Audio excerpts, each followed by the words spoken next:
What would you do if you moved to a brand new school and discovered that the nicest thing anyone said to you all day was actually the sharpest insult in disguise? Welcome back for another English movie review lesson. I'm Teacher Teddy, and today, let's talk about Mean Girls. Today's lesson is built around something this film does better than almost any other: slang and sarcasm. The two hardest, least taught parts of everyday spoken English. By the end of this episode, you'll understand not just new words, but the entire trick behind a sharp, sarcastic remark. The story begins by introducing Cady Heron, a 16-year-old who has spent her whole life homeschooled in Africa, walking into a real American high school for the very first time, with absolutely no idea how any of it works. Cady quickly discovers the school is organized into tightly defined friend groups, and English has a specific word for one of these: a clique, a small, exclusive group of people who mostly only spend time with each other. The word carries a slightly negative feeling, since cliques usually keep other people out on purpose.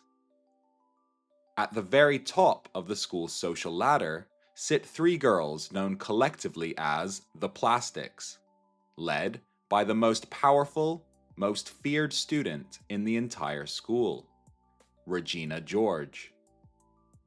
Regina is, without question, the film's central burn machine.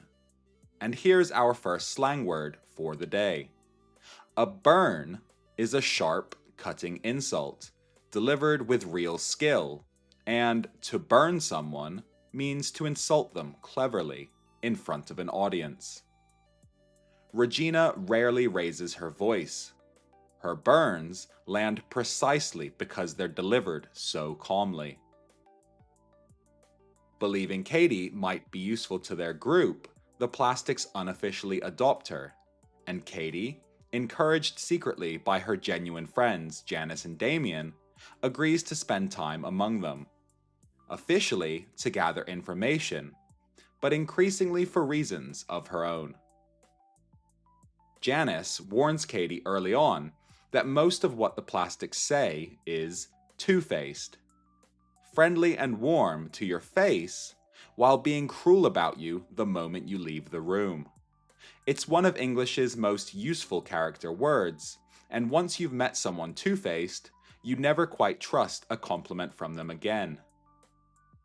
Nowhere is that two-facedness clearer than in how the Plastics actually speak to each other, offering compliments so precisely aimed they barely count as kindness at all.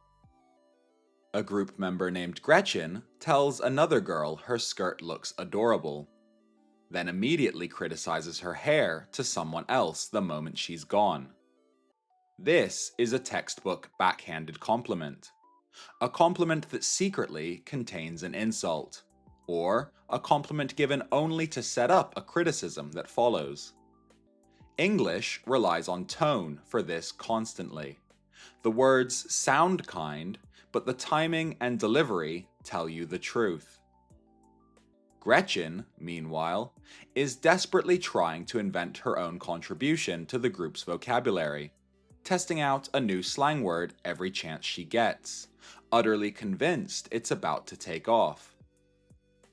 Gretchen keeps calling things fetch, her own invented slang for cool or great, and Regina, tired of hearing it, finally snaps. Stop trying to make fetch happen. It's become one of the most quoted lines in modern comedy, and it teaches something genuinely true about English. You can't force a slang word into existence just by using it. A word only becomes real slang once enough other people actually pick it up and use it back. Gretchen also tries Grool, a blend of great and cool mashed into a single new word. English does this constantly with slang. Hangry, from hungry and angry. Brunch, from breakfast and lunch. Whether a blended word survives depends entirely on whether people find it useful enough to keep repeating. As Cady spends more time with the plastics, she gradually adopts their behavior herself, becoming genuinely catty, sharp, spiteful, and quick to criticize other girls, in a way that would have horrified the honest, kind version of Cady from the film's opening scenes. Her real friends, Janice and Damien, watch the change happen in horror, but Cady, caught up in her sudden popularity, barely notices how far she's drifted from who she actually is. At the center of the plastic's power sits a physical object nearly as famous as the film itself.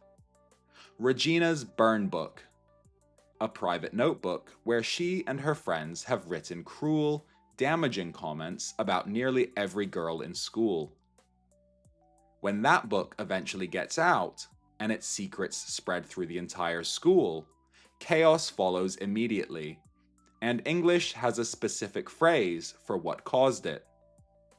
The school runs entirely on unwritten social rules, things everyone silently agrees to follow without a single one of them ever being written down anywhere, from where you sit at lunch to what color you wear on which day. Cady learns these rules the way any newcomer to a country or workplace eventually has to, by breaking one, publicly, and feeling the whole room notice. One of the film's most famous unwritten rules gets stated out loud almost as a private password. On Wednesdays, we wear pink. It sounds absurd out of context, and that's exactly the point. Social rules inside any group often sound completely arbitrary to outsiders, while feeling like serious law to everyone inside it. How the burn book secrets change everything for Cady, Regina, and the rest of the school, and whether any of their friendships survive it, I won't spoil any of that here. I'll only say the fallout reaches its most famous, most quoted moment during a school assembly, where one perfectly timed line brings the entire chaos crashing down at once. That line, delivered to someone who has no business interrupting a conversation that isn't theirs, is simply, "She doesn't even go here." It's become a genuine English idiom in its own right, used any time someone weighs in on a situation they have absolutely no real connection to or standing in. Now, let's talk about how this story is told, and the clearest comparison here is the film's own 2024 movie musical remake, based on the Broadway show the original film eventually inspired. Critics and audiences have spent 2 decades comparing every new high school comedy back to this one, but the direct 2024 remake offers the cleanest comparison of all. Largely the same story, and most of the same lines, sung instead of spoken. A fascinating test of just how much of the original's power lives in Tina Fey's dialogue itself. This episode also has 5 bonus vocabulary words to review, pulled from how critics have actually described this film. Our first word is biting. Biting describes wit or criticism that is sharp and cutting. Critics have consistently praised Tina Fey's biting screenplay as the film's real engine. Our second word is catty. Catty describes speech that is spiteful, sharp, and quick to criticize others. The Plastics' entire way of speaking to each other is deliberately, precisely catty. Our third word is vicious. Vicious describes something cruel and intentionally hurtful.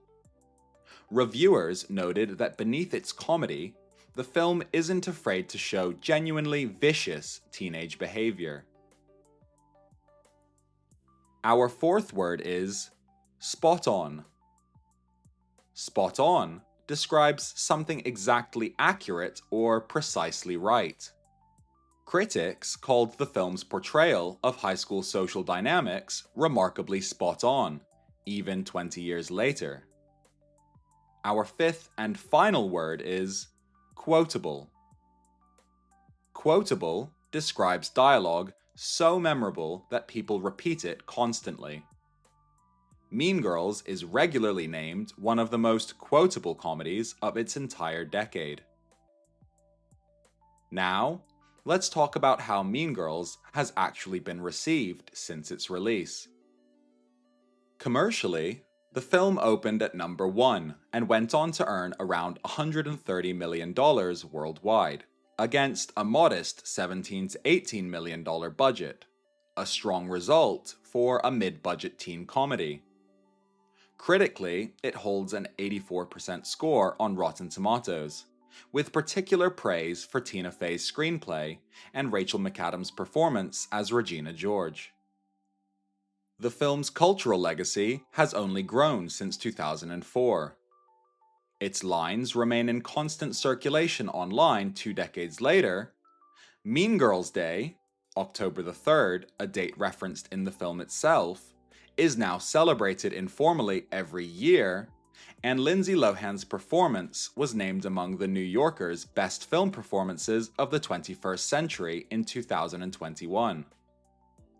Much of the ongoing discussion centers on how accurately the film still captures real teenage social dynamics, despite obvious changes in technology and slang since 2004, and on the unusual, enduring afterlife the film has had.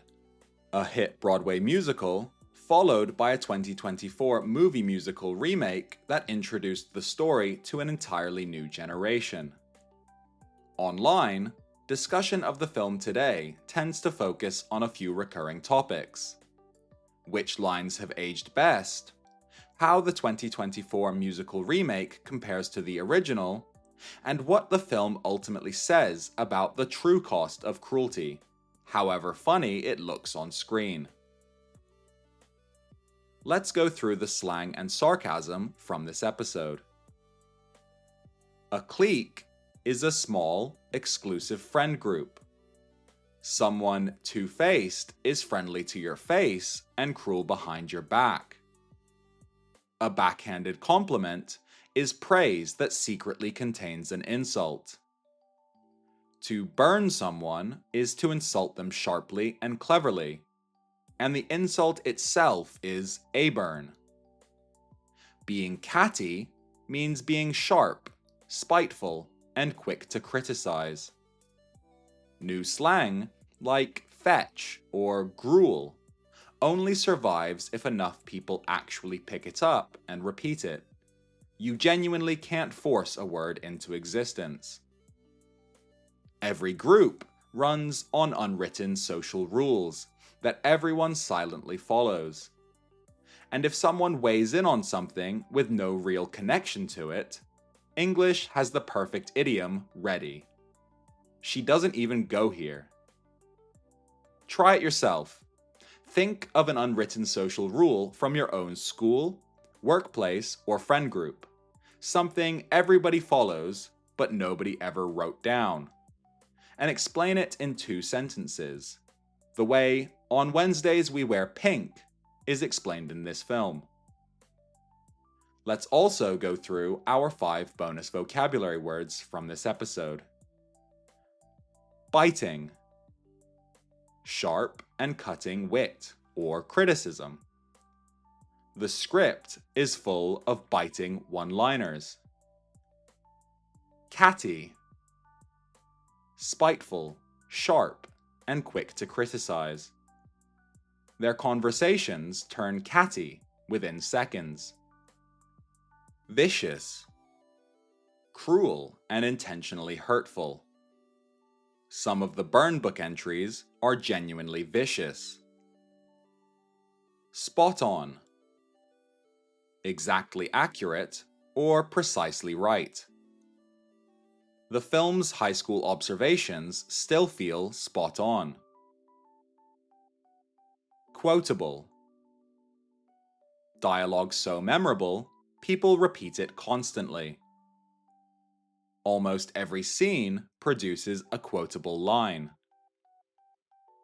Try using one of these 5 words yourself, either to describe this film or the sharpest one-liner you've ever heard in real life. So, what's the final verdict on Mean Girls?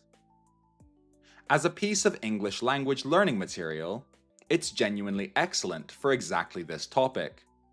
Few films teach the mechanics of sarcasm, slang, and social language as clearly or as entertainingly.